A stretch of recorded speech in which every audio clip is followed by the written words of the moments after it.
பேரு புகழ் கொண்டவங்க ஊருக்குள்ள நம்ம பேரு பேரிலேயே புகழ கொண்ட என்ன போல வேற யாரு ஆண்டவன் தான் என்ன பார்த்து என்ன வேணும் என்று கேட்டா அகதியான மக்களுக்கு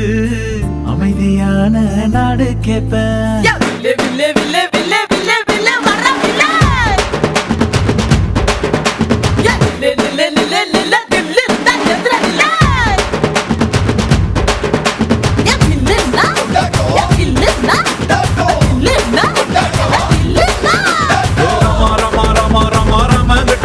கேட்ட பீமா பீமா பீமா பீமா பீமா கிட்ட கதைய கேட்ட